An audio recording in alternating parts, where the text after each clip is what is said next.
మనం బీబీఏని బీకామ్ని రెండింటిని ఇండస్ట్రియల్ ఎక్స్పోజర్గా తీసుకెళ్తాం. వీళ్ళని కూడా బీకామ్ని కూడా 6 సెమిస్టర్స్ 3 years కి 6 సెమిస్టర్ ఇంత మనం చెప్పుకున్న automobiles, textile second semester, third semester pharma, fourth వచ్చేసరికి food processing, fifth beverage, sixth FMCG industries. అక్కడ ఆడిటింగ్, అక్కడ మేనేజ్మెంట్ అకౌంటింగ్, అక్కడ ఇన్కమ్ ట్యాక్స్, అక్కడ ఇలా జరుగుతుంది ఫైనాన్షియల్ అకౌంటింగ్.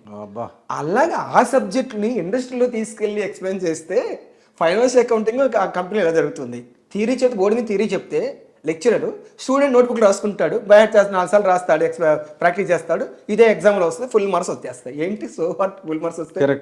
వాడికి మేనేజ్మెంట్ అకౌంటింగ్ తెలియదు, సబ్జెక్ట్ తెలుసు. మేనేజ్మెంట్ అకౌంటింగ్ సబ్జెక్ట్ వేరు, రియలిస్టిక్ వేరు. ఇండస్ట్రీ మేనేజ్మెంట్ అకౌంటింగ్ ఎట్లా వాడుతున్నాము, కాస్ట్ అకౌంటింగ్ ఎట్లా వాడుతున్నాము, ఇన్కమ్ ట్యాక్స్ యాక్టింగ్ అని. అలాగా వీడిని బీకామ్ స్టూడెంట్ని, కామర్స్ స్టూడెంట్ని, కంప్యూటర్ స్టూడెంట్ని తీసుకెళ్ళి కంపెనీలో నడిపిస్తే వాడికి ఇంకా అవసరం అంటే ఇంకా ఈ సబ్జెక్టులు తెలుసుకొని మార్క్స్ అవసరమా?